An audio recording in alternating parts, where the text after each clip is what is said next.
Hello, everybody. Welcome to another episode of Jamaica Politics Uncovered. If you are new to this channel, please subscribe if you haven't already. Returning subscribers, welcome back. Guys, if you were not here last night, this is part 2 of Jamaica Politics Uncovered's FINSAC. That was last night's title, part 1. And tonight, we are doing a part 2 because the viewers requested it. So, I hope that everybody who came in last night is back, and I hope that you've invited your friends to join us tonight, and I hope that you shared part 1 with your friends. So if you haven't watched part 1, guys, you might be feeling a little bit lost, but if you've already watched part 1, you know exactly, where we are. So let me see who they here. Type yes if you can't hear me, please. Type yes if you can hear me, please.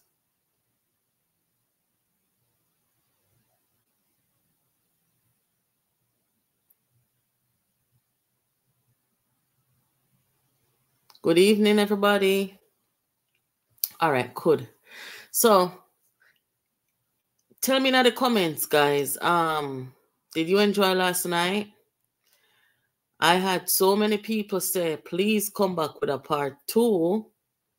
Come back with a part 2. I not feel no way, guys. When we go for 1 hour, it's only because when people come back for watch it,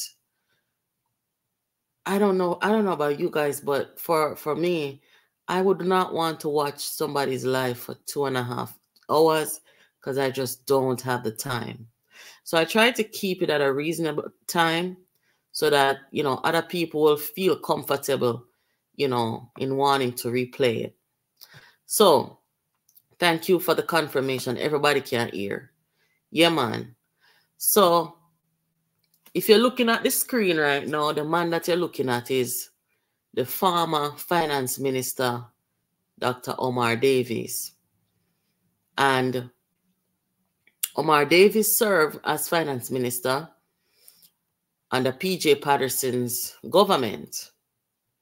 In the 90s, Jamaica faced the worst financial meltdown in our history. And it's like we didn't have a government. We didn't have a finance minister. Everything that happened to the Jamaican people during this time, it was so criminal. There had to be an inquiry. That inquiry cost billions of dollars, right? And guys, we have yet to see the result of that inquiry. We've yet to see the result of that inquiry. We also spoke about a woman who wrote a book. She's one of the victims of FINSAC. She wrote a book about it called Too Black to Succeed. This woman is a teacher. Her husband was a businessman. They lived in the parish of Manchester in Mandeville. At the time, most people would have called it upscale Mandeville. You don't know the thing about Mandeville. Mandeville, long time we have called Mandeville liquor foreign. So, I don't know, called dibby place. Yeah, educated people, people, just family people, educated, hardworking people, who want to live nice. Yeah. And she wrote a book called Too Black to Succeed. I encourage you all to read it. I'll show it to you shortly. But if you hear her story, guys, you would cry. There's another lady. I forgot this lady's name. My apology. But this is one of the people who did up on the forefront. She was out there I think she is like the president of they formed an organization.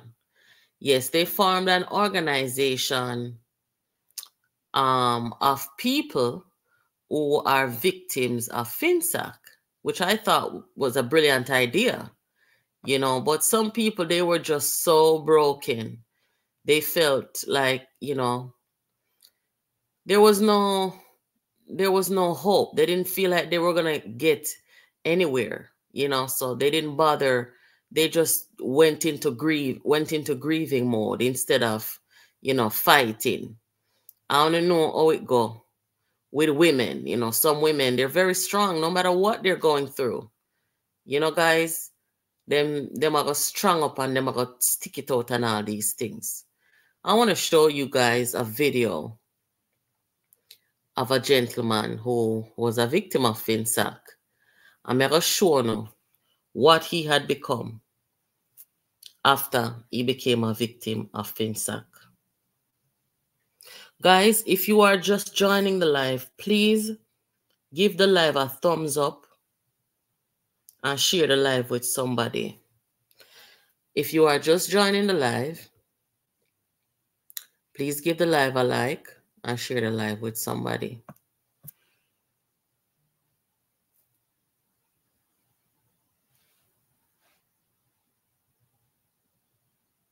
Tonight is called FINSAC Part 2. Part 1 was last night. This is a platform, guys, that informs and try to educate as much as possible, right?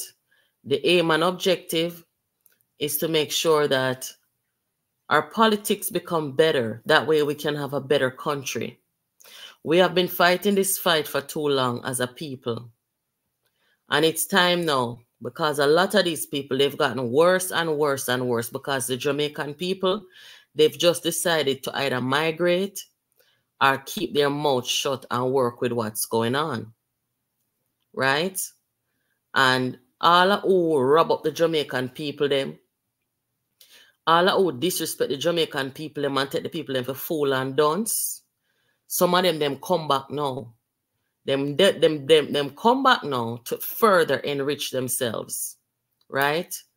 And that's why tonight we are revisiting FINSAC, because they're back for more.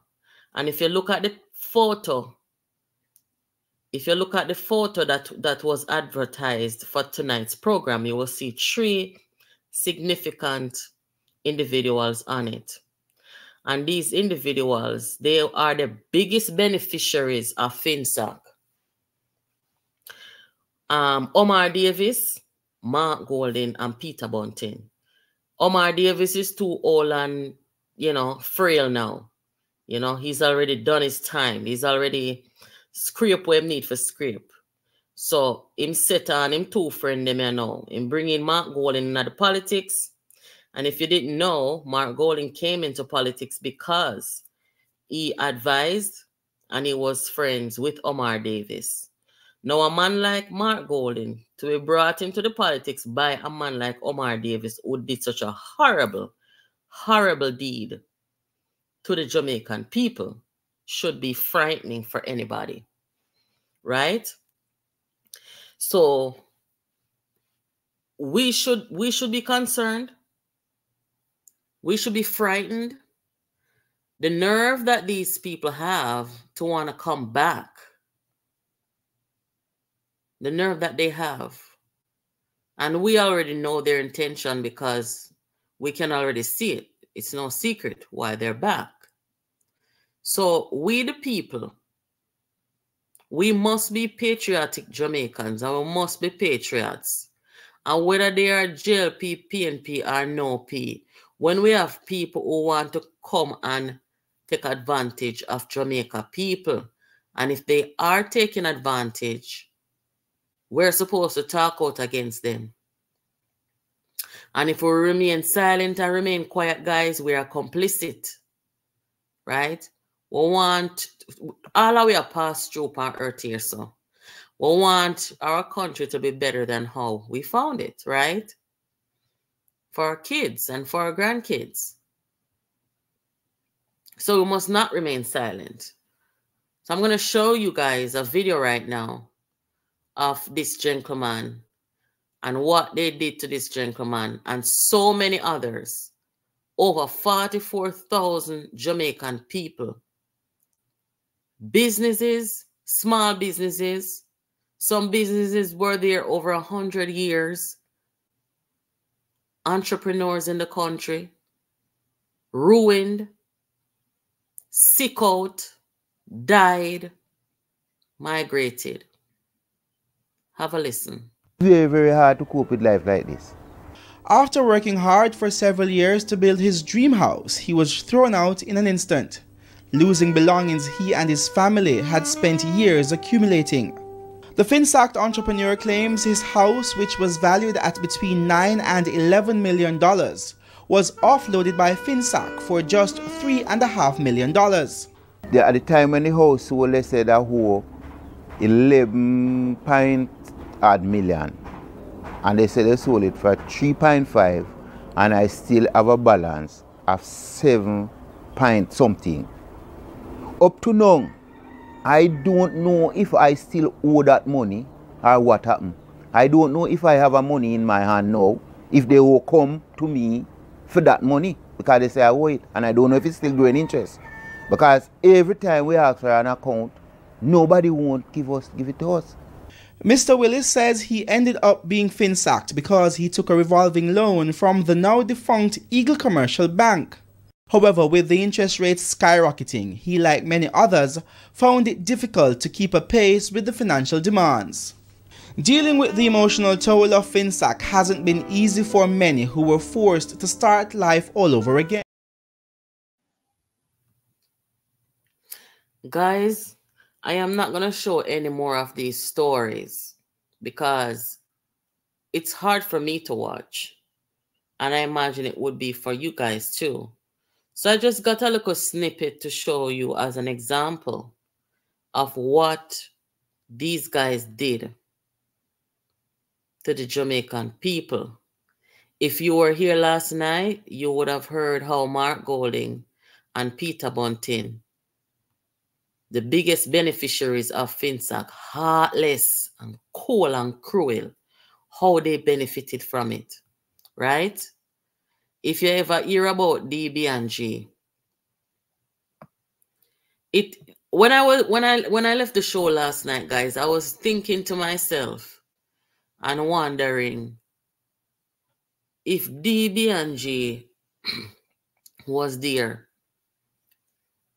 for these kinds of unscrupulous activities. Because right after they closed, they sold out to Scotia. These two, very unscrupulous. You were here last night, you heard Liz said that the people in the financial community, they call Peter Bunting a piranha.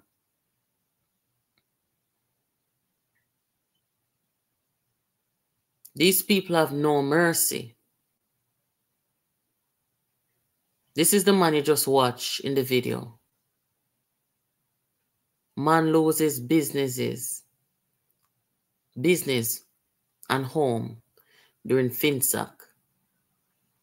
One of the reasons why I don't want to show up any more of these stories on here is because when you look at that man's kids, his children, and you see how confused those kids look, and you see how physically disabled he is as a father who's supposed to protect and provide for his kids. He did that. He did what was required of him. Protect and provide for his kids. He had his business. He had a home for them. And can you imagine being told to leave your house? There's another story I saw with a man. He said that businessman, you know, he owned a couple houses. And a black man, you know, so them people are really wipe out. When a woman here say too black to succeed, you know, say not lie the woman I tell though. Them people are wipe out. The black people in Jamaica up and coming business people, you know. Me hear one man give one testimony. Maybe I should have brought that one too, but I just didn't want to, you know, too much sadness. The man say, businessman, he owned about 2 properties, plus one house where I'm living at. And the man say, then take away one of them property, and him carry them got privy council and win, you know. And him take away another property, you know, and sell it to one hotel owner, you know. The man say I drive, him a drive past and see what they do to him place.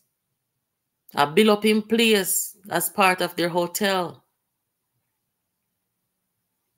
The man say right now, at 2 weeks my light cut off and my neighbor may I get light from. And I'm scared that they're going to come and take my house. So they were so evil that they had these people. Not only did they take their house, but they had the people living in a constant state of fear. Imagine you have 2 properties, 2 houses, 2 investment properties. Them take your place. Right now, not even your light bill you can't pay. And the very house where you're living in now, when you put on your head by your pillar, you want to say, Jesus Christ, I wanted them to come take me house. That is horrible.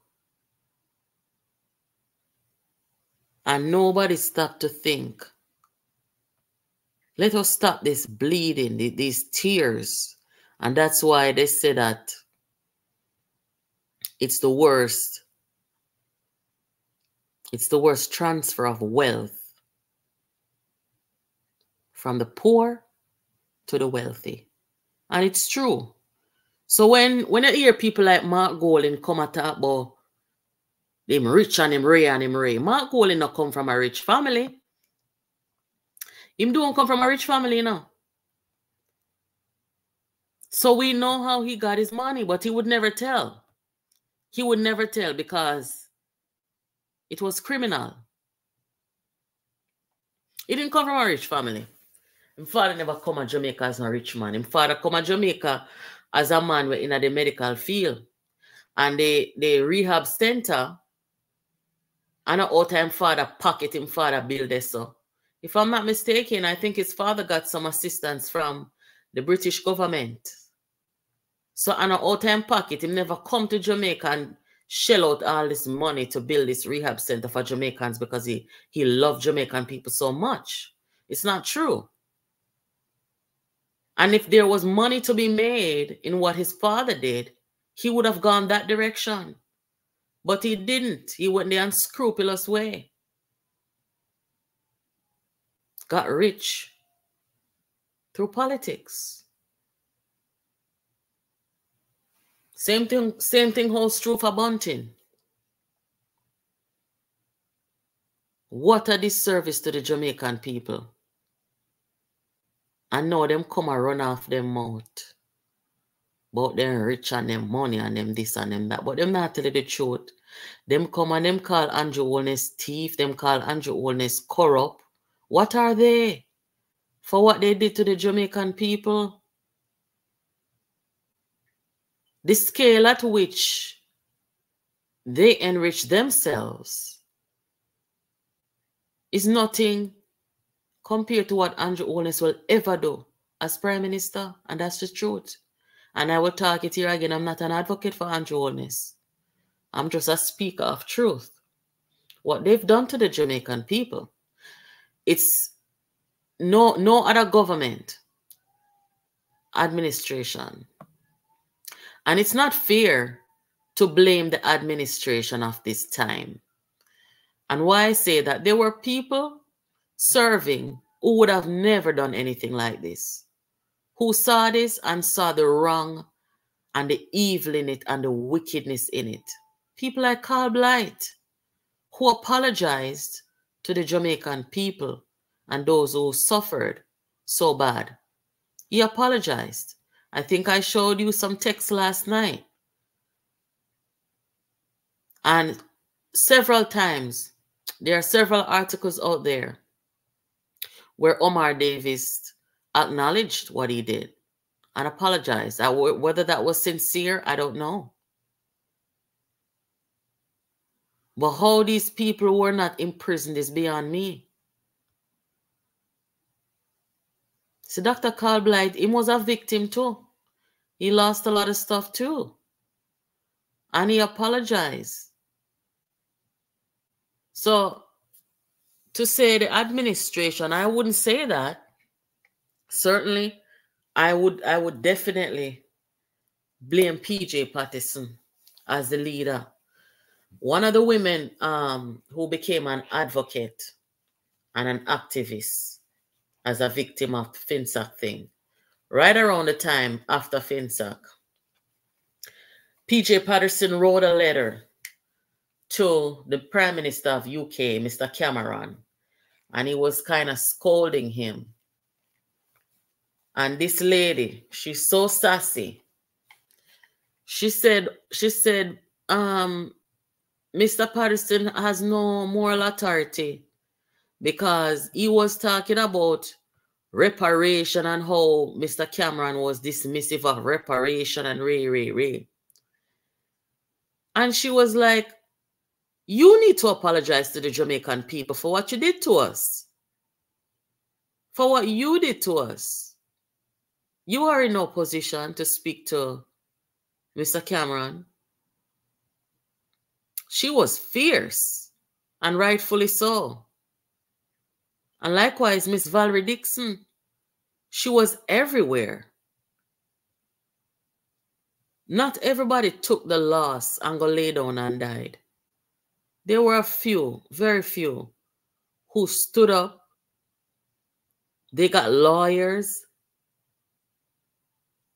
They followed these people around. They called for justice. There were a few, thank God.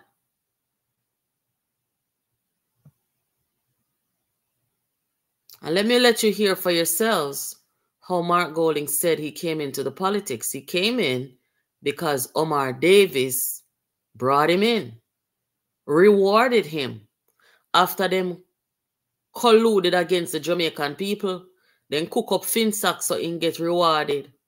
To the Jamaican entrepreneurs, the black people in Jamaica who suffered so as a result of those of FINSAC and making peace with God and the ancestors. So I came into the party through Dr. Omar Davis because I knew him in the financial sector, where I had been like one of the leading corporate lawyers in Jamaica and very involved in financial engineering. And so when he was Minister of Finance, a lot of the things that required industry input, I was one of the representatives of the industry that he would deal with. I got to know him through that. And that's how I got into the PNP really, through. So right then and there, guys, as you hear, he helped Omar Davis engineer FINSAC. You heard him. This is not made up. He helped Omar Davis to engineer FINSAC. Based on the events that took place, there was nothing nice about FINSAC. Nothing. You know how many people came in and take up these people's properties and assets for little and nothing? You hear what the man just said? When buying house for where they sell it for? You know how many people borrow, like, say, $1 million? And by the time it's all said and done, them owe $22 million? Forced out of your home, your business taken away. These people are heartless. Now, I'm not saying that everybody in the PNP is like that. I don't broad brush people those kind of ways because it's not fair. But what I am saying is, when people like Omar Davis and those they brought, like Mark Golding and Peter Bunting, when them come and say that they want to lead Jamaica after what they do, after all they enrich themselves off the back of poor Black Jamaican working class Jamaican people, and them love people, them don't love people, guys. Them don't love people. You don't need glasses to see that. After what they've done to the people, cold and callous, and they will never come out and defend themselves and say that I took this part and what I did was right. They've never. Instead, you get an apology. You get an apology and you get an acknowledgement from people like Carl Blight.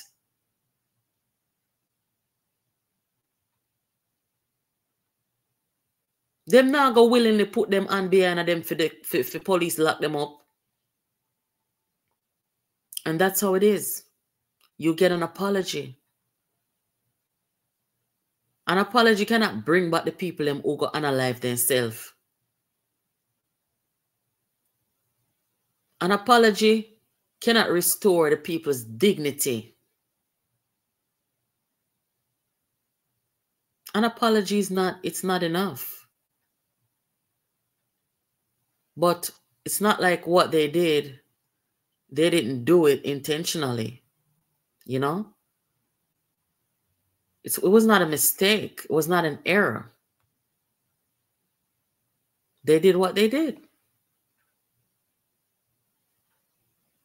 Give me a second, guys.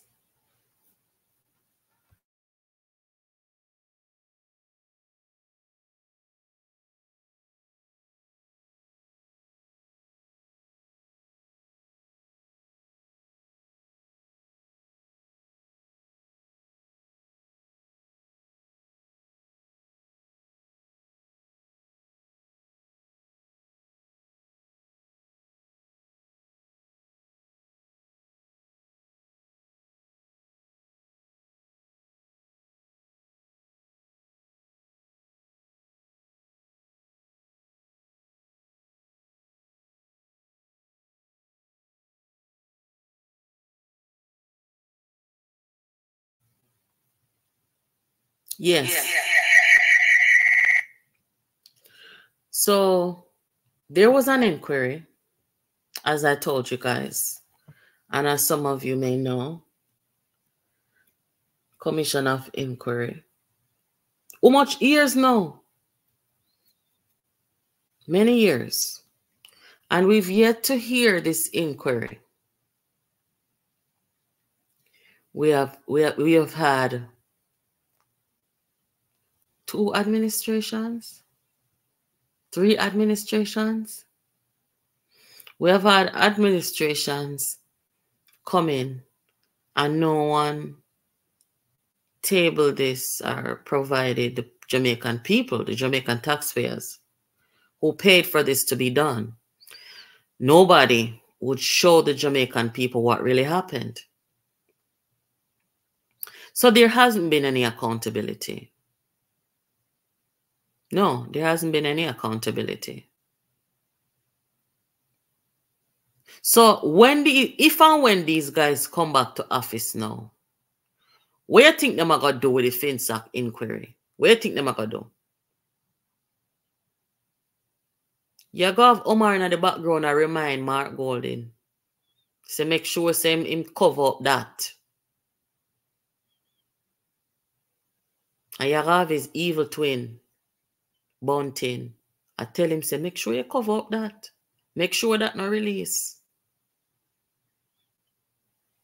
Because Omar Davis don't want to go to his grave with that inquiry table to the Jamaican people. He's pretty old now.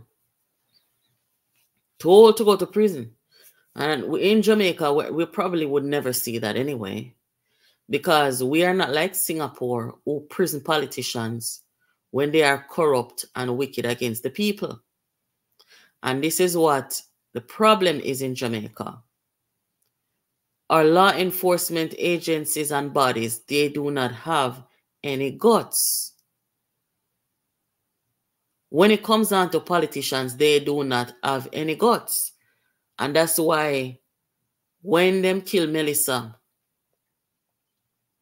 we have to run out upon them when they kill Melissa, because if you're not mind sharp, them use them political connection and cover themselves. Right? And that's why we have to stay up on top of it. They've gotten away with so much. And it's not just these guys. People in both parties. Them do some wickedness to the people and come talk about sorry. Me not believe in a sorry when them do them something there. Knowingly take the Jamaica people things. When another people them land, and the people them assets, and the people them money. And when they get catch, then come talk about sorry. No, we have a country to develop. We have a country to develop. We cannot afford. We don't have the luxury of having people rob us and people who are corrupt. We have a country to develop in Jamaica. We have a healthcare system to develop. We are a developing country. How the hell are we going to afford for people to come and take things? That's why the country can't develop fast or can't develop at a reasonable pace. Because we constantly have people who are wiping out the poor, the middle class, the working class. And only those at the top who call themselves the Tapanaris class. And them alone supposed to be at the top. Them don't want the average Jamaicans to reach up there with them. Them walk around and beat them chest to them at Tapanaris. And them don't make them money already. And when you hear the man say, you must elect him leader so that him and him Tapanaris friend them can run the country. And I may talk so, you know, guys, Mark Golding said it, and I have played that video here for you guys before, where him ball out in a poor people face, say, elect Mark Jefferson Golding. Anybody will refer to themselves in a third person, you know what they are. One must elect Mark Jefferson Golding as Prime Minister, so him can put some Tapanaris around him to help him run the country. End of quote. Okay? So when him put the Tapanaris them, because him consider himself Tapanaris, him consider Bunting Tapanaris, them go high school together, and the man them over proven wealth. We are wait upon them for them going them prime minister position as Tapanaris, for them sweetheart deal and side deal and backdoor deal and all kind of deal. Them waiting, you know. Because them donate to them campaign and they sitting there, you know. So Jamaica people, they must open them eyes. These are nothing but a set of elite scavengers who do some wickedness to Jamaica people and coming back for more. They're here for no other reason. We don't know them as any activists, right? Them coming at this from, as them say, them fight them as financial engineers. Them engineer nothing but destruction and disaster. Because so them benefit. They benefit at the detriment of other people. And that's what they're about. And we have the testimonies. We have the testimonies. I don't even want to show every testimony per here. Because I can come out here for a whole week. Testimony after testimony. When you see me just play the one with the gentleman down here, so. And show you where them bring the man down to 0. Him and him pick them. I don't know if this man is still alive. Let me call my correspondent while I play this video for just those who are just joining. If you're just joining, guys, I'm going to ask you to please give the live a thumbs up and please share it. Please give the live a thumbs up, each and every one of you. All 446 of you on here. Please to give the live a thumbs up and share it. Thank you. I'll be back. Very, very hard to cope with life like this. After working hard for several years to build his dream house, he was thrown out in an instant, losing belongings he and his family had spent years accumulating. The FINSAC entrepreneur claims his house, which was valued at between $9 and $11 million, was offloaded by FINSAC for just $3.5 million. At the time when the house sold, they said that who 11 odd million, and they said they sold it for 3.5, and I still have a balance of 7 point something. Up to now, I don't know if I still owe that money or what happened. I don't know if I have a money in my hand now, if they will come to me for that money, because they say I owe it, and I don't know if it's still growing interest. Because every time we ask for an account, nobody won't give it to us. Mr. Willis says he ended up being FINSAC'd because he took a revolving loan from the now defunct Eagle Commercial Bank. However, with the interest rates skyrocketing, he, like many others, found it difficult to keep a pace with the financial demands. Dealing with the emotional toll of FINSAC hasn't been easy for many who were forced to start life all over again. Yeah, man, them wicked. Very wicked. Let me call my correspondent, please.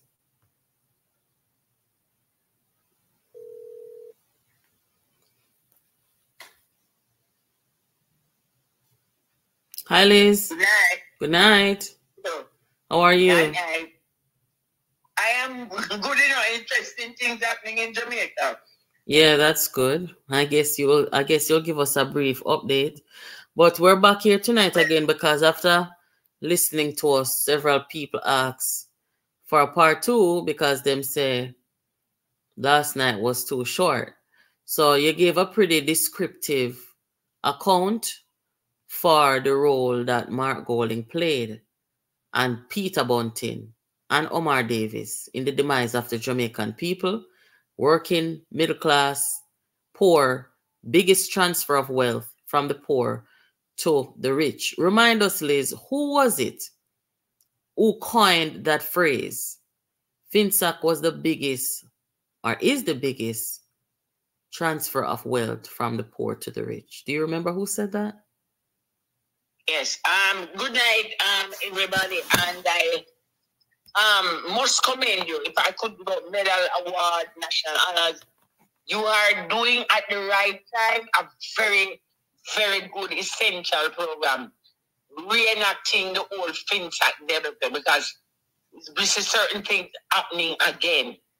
The statement was made by then Member of Parliament and the Minister of Education that this, under the PNP government, that FINSAC situation was the greatest transfer of wealth from the poor to the rich. The Minister of Education, Ronald Twaits, who later became another of the most richest traitor backstabber when he supported Mark Golding, but he was the one who said that. And nobody up to now could refute it. Still can't. Mm-hmm. But while you were talking, you said something about that they never was held accountable. Dr. Peter David Phillips, who was a member of the cabinet, Dr. Peter David Phillips said when he took over fully in 2017, president of the PNP opposition leader, Dr. Phillips said, because he was hurt at what he saw and what had happened, he said that he would establish a commission of inquiry. Unfortunately, I don't think he should have made that public. That once he won the election, the general election, and became prime minister, he would set up a commission of inquiry to thoroughly investigate what happened to the financial sector, inside the financial sector, from 1995 to 2017, 20. And when PJ and Omar heard that statement, they established the most vicious Adolf Hitler-like propaganda against Dr. Phillips from Portia, and it divided people of Jamaica and the comrades in the PNP. Up to this day, people still believe that vicious piece of propaganda that Peter Phillips attack and sabotage Portia was nothing happened. That was done to make sure he never became prime minister, because that commission of inquiry would tell the people and explain to the people in detail what really happened with FINSAC or Holocaust. And the four men, they would stand out prominently. PJ Patterson, Prime Minister; Omar Davis, Finance Minister; Mark Olin, Chief Financial Negotiator of DB&T; and Peter Murcott Bunting. The lesser role was that Derring was in business with them, but he had no role in what took place in the financial sector. Because he had no connection with the politics like they did. No. And he wasn't that ruthless. Okay. He was in business with them, but he wasn't that ruthless. But you know, Dr. Peter David Phillips said, and up to this day, that is why PJ Patterson and Omar Davis worked so hard to make sure he never made it to be Prime Minister of Jamaica, because that commission of inquiry. And up to now, while he has retired and is just waiting for the general election, they are still scared. That's why they're making sure also that Lisa don't get the job and Mark Olin gets the job, which God forbid he will never get there. Mark Olin getting the job as Prime Minister, the whole thing get crushed. That's way 5-0. Let me ask you a question. Somebody named Kay. Good night, Kay. Kay asked the question. Well, she made a statement, but I want to follow up with a question. She said they were touted as financial wizards back in the day. Instead, they crush the financial sector and destroyed lives. Why is it, Liz, that they were presented to the people as such a success? DB&G, such a success. Merchant Bank, you know. Why is it that it was not said that, you know, they benefited from the destruction and took part in and helped engineered the destruction? You know what I mean? Rather than talking about how successful they were because of it. Yeah, very good question. No, you said something very important also earlier in your preamble.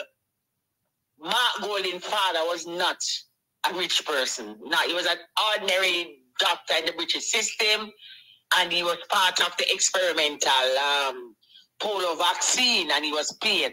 And he came here, and the experiment, he led the experiment of injecting the children here with the polio vaccine, and many persons got polio.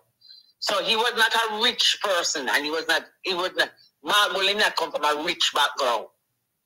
Now, the FINSAC situation, Bunting, Golding, and Derring, that established the bank.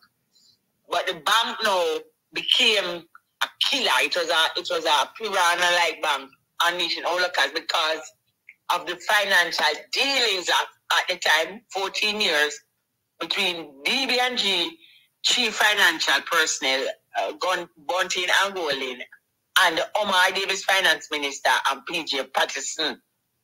And all of the monies that in US dollars that were accumulated from the bonds, the government bonds that they bought, was rinsed in that bank.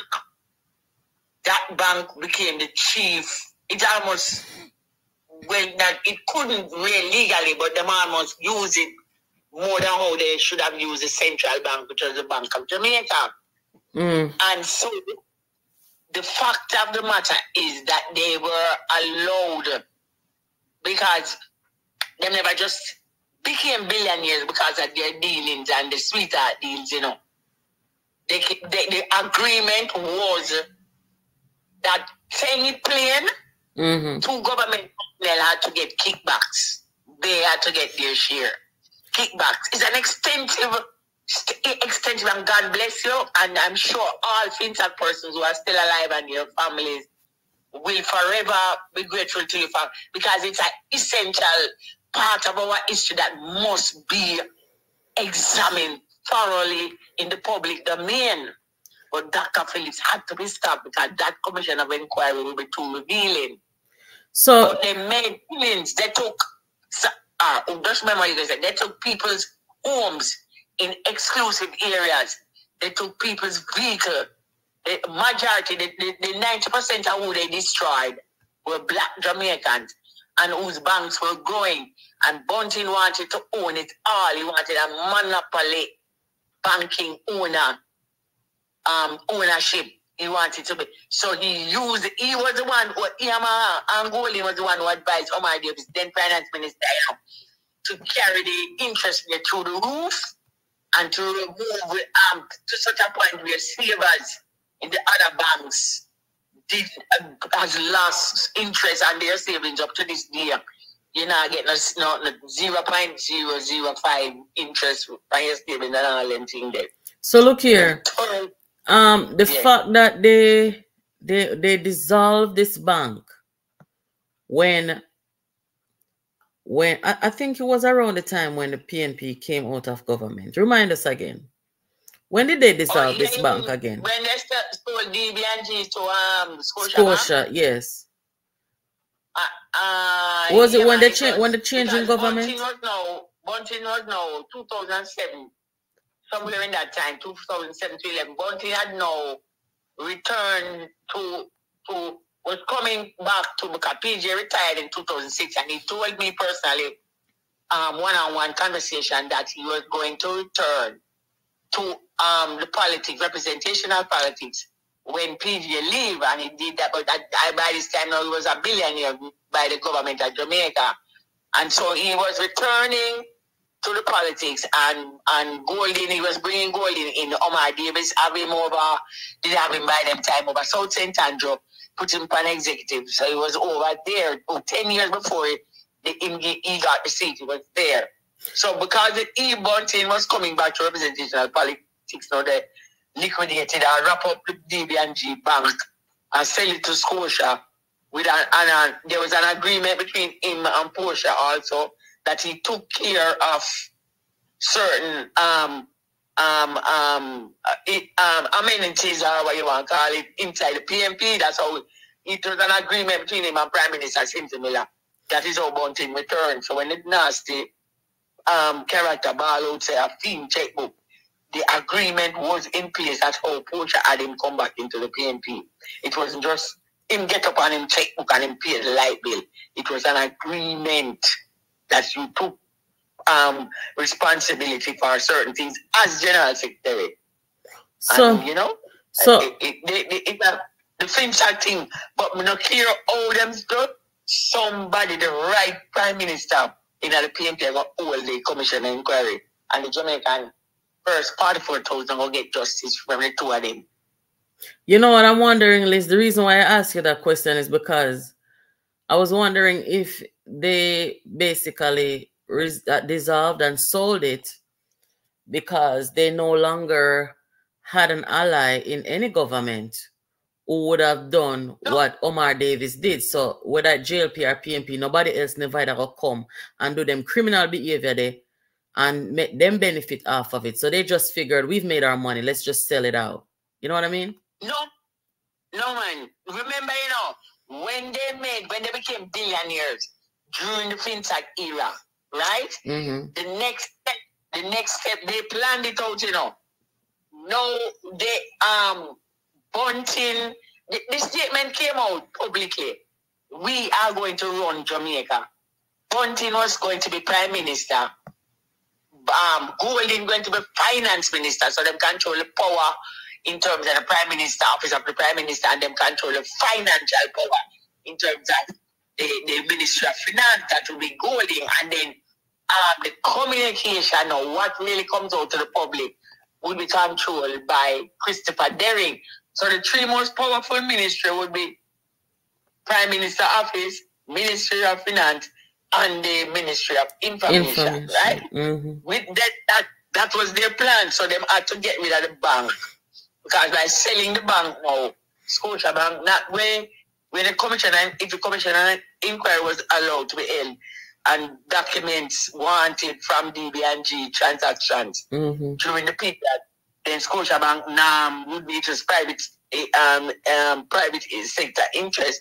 So I don't think maybe they would have to subpoena Scotiabank to give up those information. So it's as if they buried the information by selling it, and because Bunting was coming back to the political representation and bringing Mark Golding with him, and then because remember the aspiration now, ambition now, being the powerhouse they have with the wealth they had, this enormous amount of wealth, they now move to the next phase.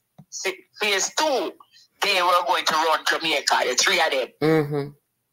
As Prime Minister, Mark Golding as Finance Minister, and Christopher Derrick control the information sector.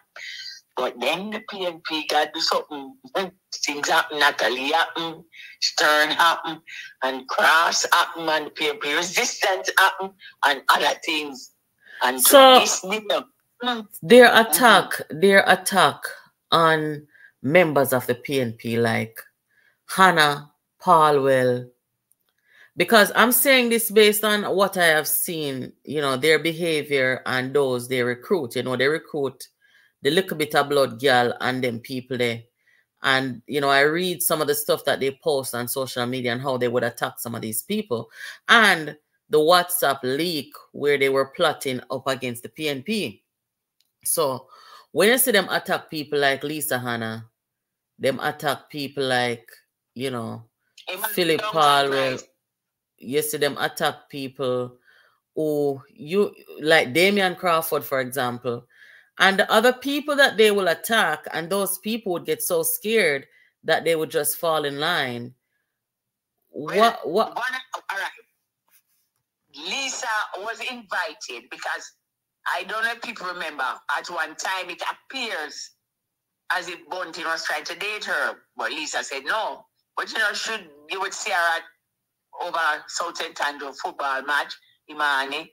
But Imani was the JMMB wealthy, banking. Lisa, you know, husband, investor, wealthy. So what happened was that Peter Bunting, think he was this Mr. They call it now God give to women, was trying to charm those two women to become part of his rich clique, elite. And because they're smart too. Lisa said, no, I'm not interested. And Imani also pulled away because they realized when they heard the plans, they said, my God Almighty, this has sent me, and the both ladies, because of their moral upbringing, said no, and then pull out. So that is why they went after them like that and got to the stage where persons was hired for Lisa's life. Jamie and Crawford and Raymond Price now, two young, emerging, bright minds, was going to be obstacle to Peter Bunting becoming Prime Minister and Mark Golding becoming Finance Minister. Here comes these two young rising stars. No, we cannot afford. But stick up in right there. So I noticed that when it comes on to women, when it comes on to bright like Lisa, Imani, when it comes on to bright women, they don't gravitate to the. And when you look at Mark Golding's wife, no disrespect to Mark Golding's wife, but I really don't know what she does. I mean, being a housewife and a mom is no sin. It's a privilege, you know. But besides that, I don't see what she does as an individual or what her passion is. I just see her as, you know, the wife of Mark Golding. Hold on a second. So I say that to say the women that come around these guys, the what do I call it now? The most talented, I should say, the most talented women that you see around them are the people like Miss Little Bit of Blood, who has zero talent. Because you know them say she them cover up the murder with Melissa. But you don't really see no women of any caliber around them. And I'm wondering if that's done intentionally or if women just don't go around them because they realize they're not dealing with, you know, decent, smart men. No, well, the thing is, you know, remember now, it's ruthlessness, it's piranha thing. Bombing crush all of the banks, the young banks, the black banks, the black-owned banks that were rising. It bunting crush them. So the next stage now, the prime ministership in focus, laser focus, Jamaica prime minister. And here comes these rising stars. Lisa Anna, very good, very astute, very brilliant, active, pragmatist, very can become and is seen as a potential prime minister of Jamaica. Raymond Price, Damien Crawford. There was when he just started out, young Hubert Cannon, but he went awry down the road. But the three, Lisa, Damien, and Raymond, now were serious threat to Bunting's ambition. So they had to be stopped by any means and at all costs. They had to be stopped. And so the diabolical people that them use, because people like Little Bit of Blood, Angela Brownberg, and them kind of female, they saw as no threat to them. But as any woman who has intellectual capacity, shows leadership skills, Denise Daly, those women are seen as threat. So you must erase them, or you must make sure them can't get to the top, because nothing must stop Bunting. All right? And Bunting is laser focused. So he will do by any means necessary. He will erase any competition standing in his way. And that is who they are, and that is what happened.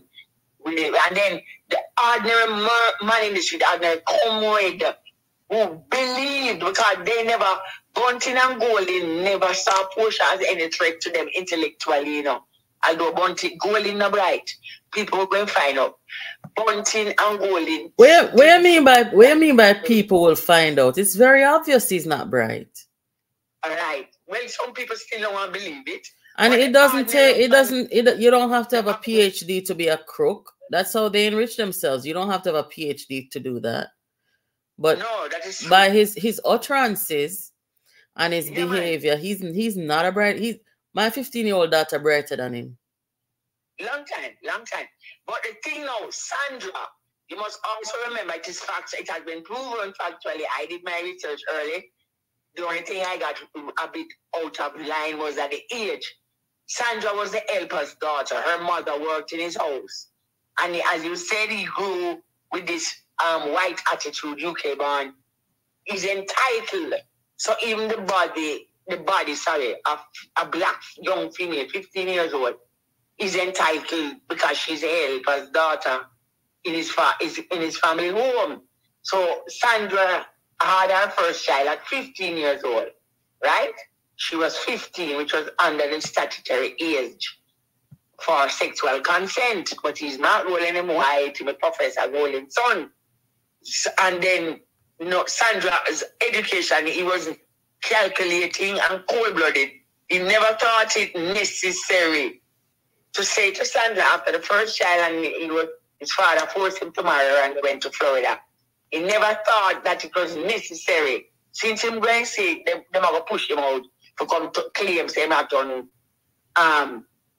rise leader until he never thought it important to send his wife back to school, get her a finished education, get her a university level education, so she can choose a field of public servant where she becomes now his co-partner in his push to become opposition leader. You understand? That also tells me that he's not bright, he's a stupid person. Because any man who has been thrown into this ring would then say, look, sweetheart, you have to go back to school. Because she got pregnant at 15 without her consent. And so she, you know, him now the impetus, the intelligence, the political savvy to send him right back to school. So don't blame her because what happened to her. No, me not blame her. I would never blame her, Liz. You know, I am an advocate of women. I'm just saying, I'm just saying the type of women who surround them. And I'm not trying to categorize her in a negative way either. Because you have women who are housewives and women who just decide they want to raise their family and they're bright. You know what I mean? And I'm saying the women who, I mean, I've never really heard her. I think I heard her talk like once. I've never heard her talk at all. But I'm just saying the women who surround them are not women who are dynamic, you know, women who, you know, them. No, they don't want anything like that. And I understand at home, Sandra is treated like the helper. You know, that's how she's treated. Like the helper, even the way he has brought up his first two children, who are the girls, they are disrespectful, and the son is also very disrespectful. But the fact of the matter is, we must not lose focus on this FINSAC matter. It is essential because, as I said, Dr. Phillips wanted and he expressed it publicly.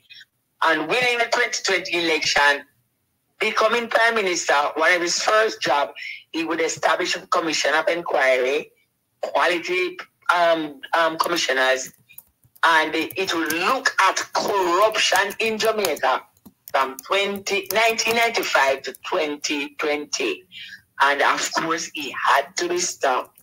He must be stopped, and they made sure, man, them stop him.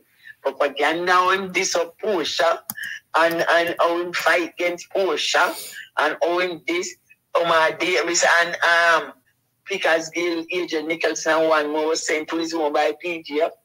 I can categorically say that. I can categorically say that these guys, when it comes down to propaganda, their style of propaganda is unlike anything I've seen. It is dangerous. Adolf Hitler style. Yes, it is very dangerous, and nobody must ever believe anything that they say, because I have seen it, you know, and the people they recruit, that's all they're good for, and that's all they're known for, is to lie. People them dry. Yeah. Brainless women and brainless young men who unskilled, have nothing to lose, and things like that, and then them put it out there and give them 20,000, make them think a big money. Yeah. And then you then have to say 2 million from them and everything there. Brainless people and brainless, you know, women who have no real brain power to decipher and say, no, that can't make sense. Yeah. But Mark Williams is not bright. But I can't beg off. I'm going man. Yeah, thank you again. Thank you again for joining us. Talk to you later. Bye-bye. All right. Yes, last night I saw some people comment on here as well about their experience. There are some people who said that they lost, you know, in FINSAC, or their parents did, or they know people who did, or some family member of theirs did. So it is a real thing, and it should still be a topic of discussion, because we really have not had any answers, right? We have the inquiry from Tivoli Gardens. We saw that inquiry on Jamaica, and the politicians, they had to face the music and face what they did to the people, right? Millions and billions of dollars they owe those people in the Tivoli Garden incursion. Now, this financial incursion on the Jamaican people, why is it that Jamaican people and the Jamaican taxpayers who funded this inquiry, why is it that they cannot see the verdict? We need to see the verdict. And if anybody related to, connected to Andrew Holness, who is listening to this tonight, I want to know if you ask Andrew Holness if he has the respect and decency for the Jamaican people to show them this report. I heard Nigel Clark made a comment on it about 4 years ago. I don't remember exactly what he said, so I'm not going to quote him.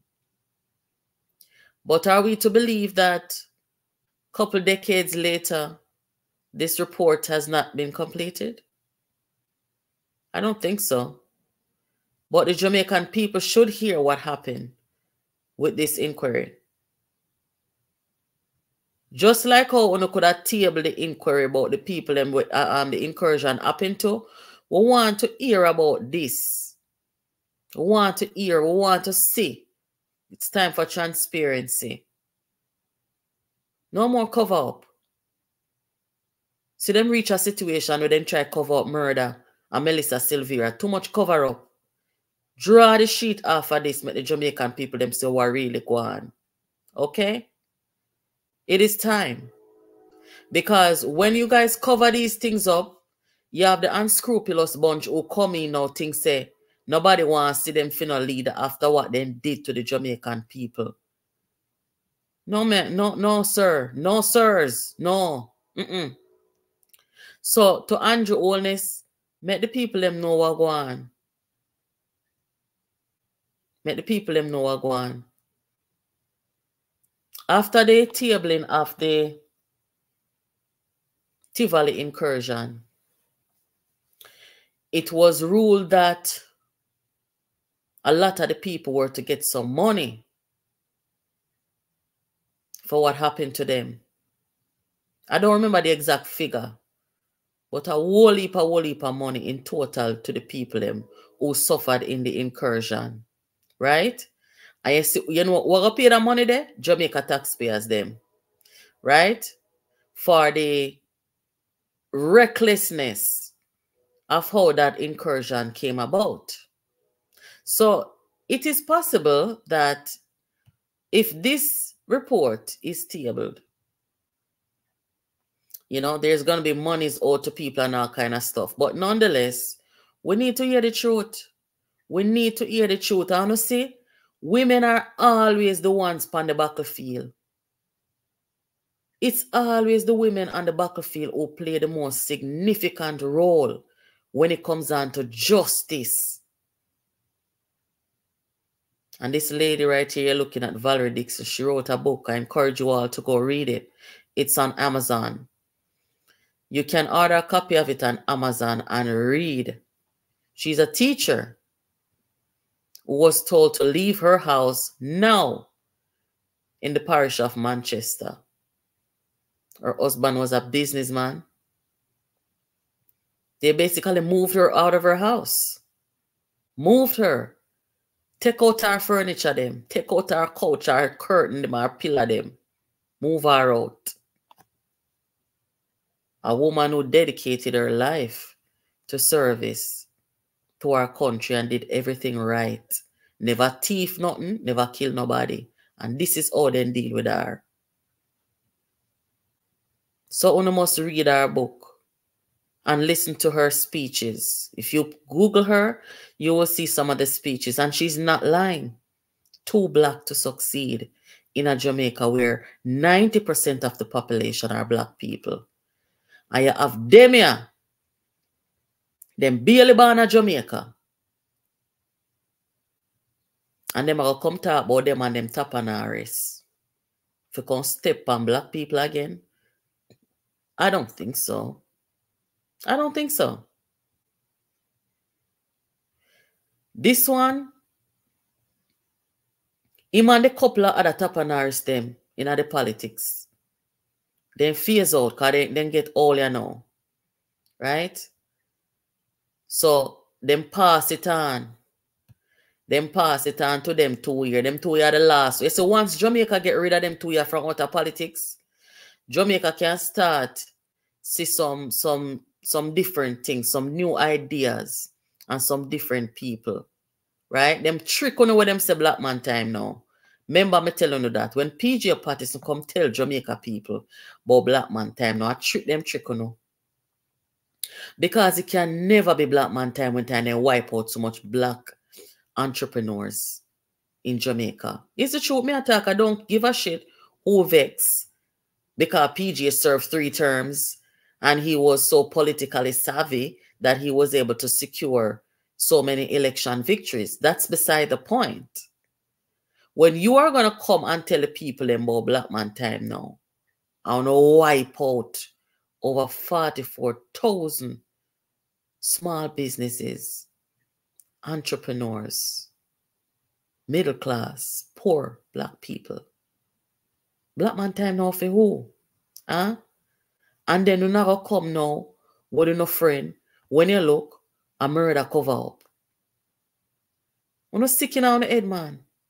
You're not sick. Black Man Time now where? Eh? Wanna trick the people. Wanna trick the people fully. So a time now. No matter about time come, it's time now to get rid of these two scavengers from out of the politics. Let the bright Jamaicans them.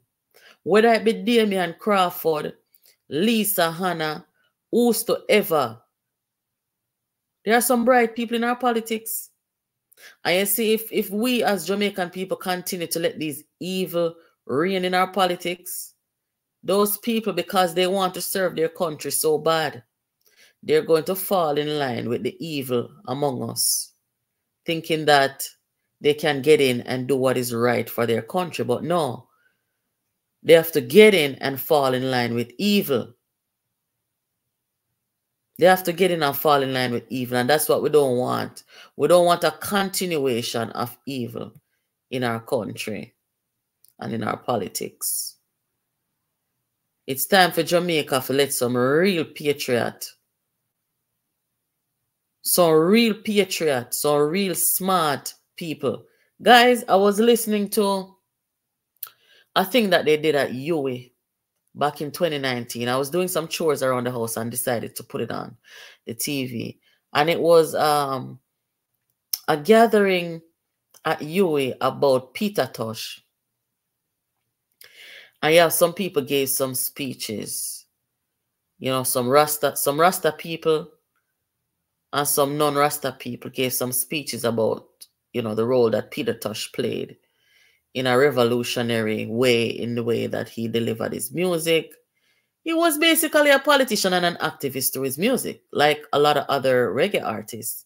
And when I listened to the speeches that the people gave, when it was done, Mr. Jesus, Jamaica people them bright, you know. Jamaica people them bright, you know.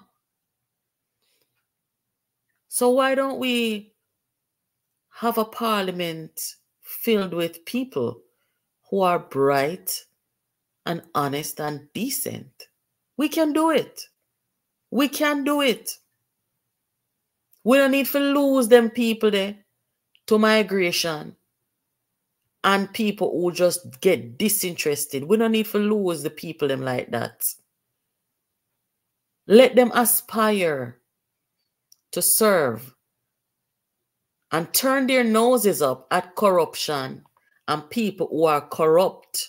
Let them scorn those people and feel like it's okay to do that.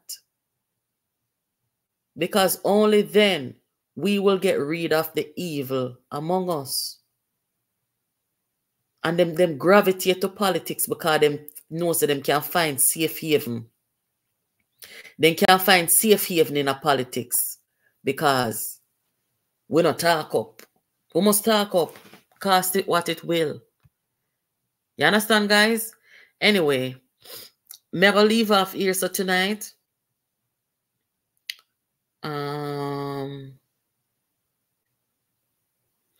May I leave off here so tonight? I want to thank everybody who participated, listened in, engaged. I'm going to ask everybody, all 600 and other uno, please give the live a thumbs up. We don't come out here a beg nobody nothing. We don't come out here a tell no lie for nobody, right? We'll come out here and try to be informative. Not very many vloggers come out here and do this without an agenda. Our only agenda is to make sure that we have people in Jamaica where uplift the country and take it forward, right? So the least we can do is to give the video a thumbs up And not even that we not beg. We are saying if we not appreciate the content, that's the least you can do. Okay?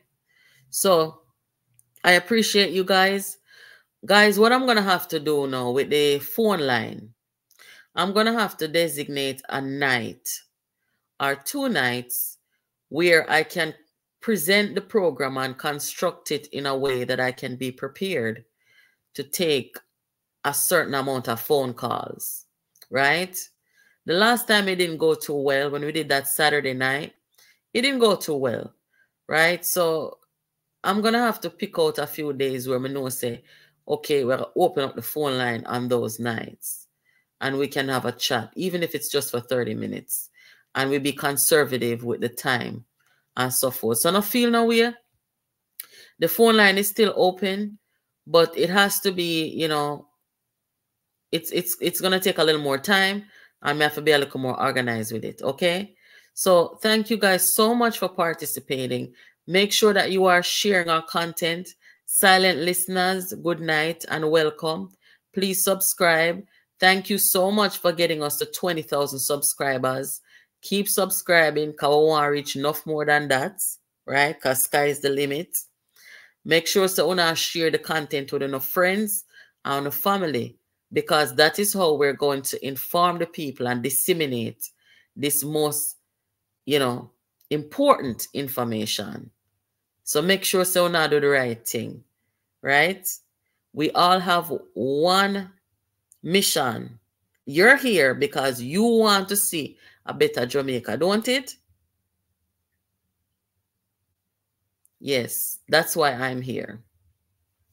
So we all have the same goal and the same objective. So let us make sure that we're sharing this content. And thank you so much for keeping it locked here to Jamaica Politics Uncovered, where you get all your political news, reviews, and updates. Everything we talk over here is true. What we don't know, we say allegedly. When you don't hear, we say allegedly. 100% facts. You hear? Anyway, thank you again. Have yourselves a good night.